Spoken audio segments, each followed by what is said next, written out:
And we're back here at halftime. Pearl women lead Jones by a score of 31-18. Joined by head coach Seth Smith of the Wildcat football team. Good to see you, my friend. Good to be here. Nothing like watching a winner. There you go, man. So let's talk about recruiting season. Man, that's a big part of what you have to do in this league. But you had what looked like a really good signing class. Just your perspective on some of the things you checked off on the boxes. Yeah, you know, for us, I don't know if you remember, but the last game of the year against Jones, I said it in a minute. You know, for us to get to where just a little bit right there, for us to get to where we want to get, obviously in the playoffs to compete for championships, we've got to hit the 30 mark offensively. And that's been our biggest deficiency since we took this job is scoring. And the only way to get over the hump or get out of the wilderness, so to speak, is we got to score. And I thought we took strides last year. And with so many guys coming back offensively, we love what we have, but it was obviously important to make sure we bring in some elite young guys to come in and add depth and help. And Coach Boykin did a great job of bringing in some additional receivers, signed a quarterback, Tapper, his uncle played here, dad played here.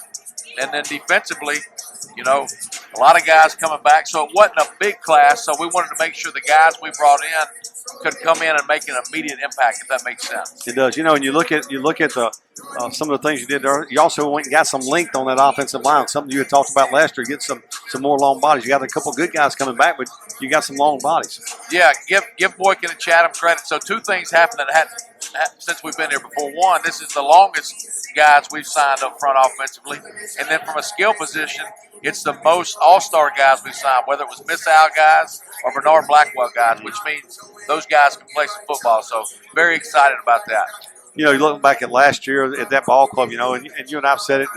I mean, you're 4 plays away from winning 3 more ball games last year. I only just say that because I went back and looked at it. You and I have talked about it many times, but that's the part of this league that people sometimes don't get a feel for is how competitive it is on every play. Every snap matters. Yeah, so if every snap matters, that means special teams, you better be great. Defense, you better be great. And offensively, you better be great. You know, spent a lot of time in the film room with Coach Boykin and watching, and it's encouraging to see how close we are. And I know people are tired of hearing that, but this is the best way for me to summarize it as far as knowing if we can hit that 30-point mark on offense. 2 out of the last 3 years, go back to 2022, we knew we had to win the last 3 games to make the playoffs. Well, we win the last 3 games and lose on the tiebreaker because of the last game of the year with 2 other teams right there. Then last year, to your point, we beat East Mississippi. We knew we had to win the last 2. We lose in the overtime, and then we fall by 6 points. Basically 12 points away. So for us to get, I mean, we're so close, and I know people don't like hearing that. It's like we're touching it, but for us to grab it, we've got to hit 30. And I'm telling you, I say this humbly, I'm so confident in year 2 under Coach Boykin with so many guys coming back. Now you have an older group, an experienced group under him, understanding what he wants, understanding how the offense is supposed to look. So this is the best I've felt since I've been here because I genuinely feel that we finally have all the boxes checked, so now you got to go out and show it. You know, Seth, you mentioned David Boykin, of course. You know, last year, first time for a lot of these guys to see an offense like this. This offense that takes, you know, particularly quarterback, a lot of reads. You know, first read, second read, third read. That's the nature of the beast. But the thing that I like about this more than anything else, you got a lot of skilled people coming back. You talked about bringing in, you brought in a quarterback transfer. You signed the Tapper kid.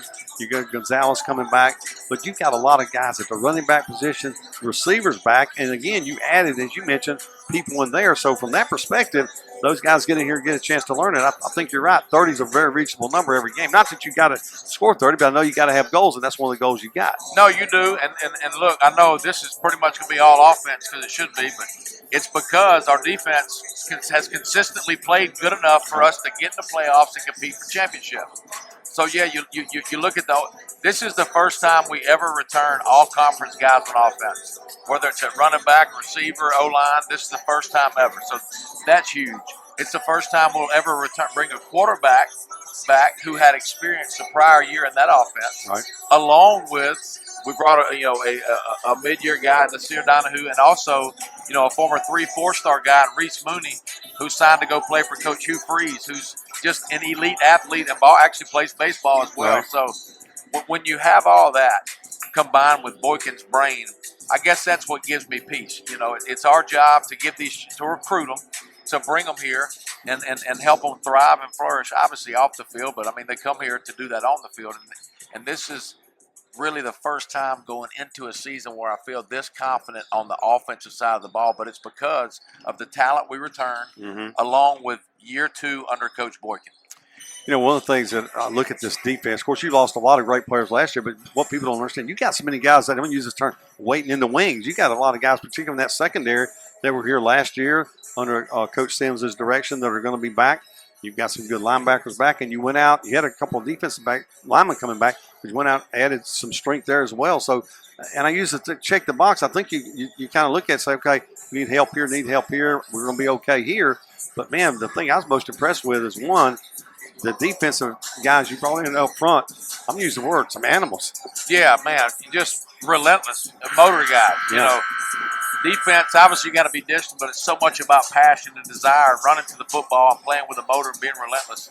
And with the ones we have coming back, you know, like you said in the secondary, we lost almost all those guys left and went to either Power 4 or mid-major D1. You know, I tell people all the time, all Sims does is just develop D1 guys. Yeah. So the ones waiting in the wings are as pretty as any we've ever had.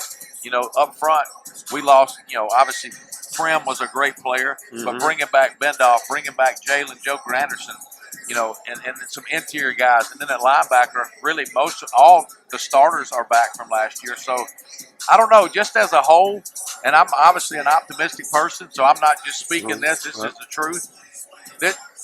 This is a player-led team, too. I know people talk about that a lot. Right. But I'm telling you, we didn't win a championship last year, didn't even make the playoffs, but we had some huge wins, okay? So when you bring back so many guys, you don't have to sit there and tell them we can do it. They know they can do it. They've already done it. So just the hunger that they work out with, the confidence that they hit the field with, that part is so awesome because now when we bring these freshmen in the summer, you can point to these older guys and say, do it like him. Whereas last year, especially on offense, we didn't have that because they were all brand new. So just having those visual aids with the guys on the field and them understanding not just our culture, but how we want to play and just the discipline and what we want to play with, that's the part that excites me more than anything. Let's shift gears and talk Daddy Smith for a minute here. So I know it was special having Tucker play for you here 2 years, and now he's moved on to the next level of play, but a lot of transition in the household now. I know that's a little different. Yeah, it is. You know, Mama, she just quit crying about a week ago, so it only took her about 6 weeks to stop crying. But Tucker's doing great. He's playing Division II football in North Texas at Midwestern State. He loves it. You know, he's a long way from home, but, you know, he's an independent kid. He can handle it. He's excited about what God's got in store. And then, obviously, Big Red, he's back to snap for us again. And the 2 baby boys were fortunate enough to win a state championship. So even though we didn't make the playoffs last year, and we're going to find a way to get this place the same way our basket. I mean, look around here. Everybody wins. But, you know, they win because Brewerwood gives you everything you need to win. You just got to do it. Thank God for his patience. You know, one thing I've learned from an offensive standpoint, obviously I didn't know a lot when I got here, especially on that side of the ball. People would say quarterback. If you're going to win in this league, the play of your quarterback has got to be at a high level. Yep. And you got to have guys around him that can make plays. And I genuinely believe we have that this year, and I'm so excited.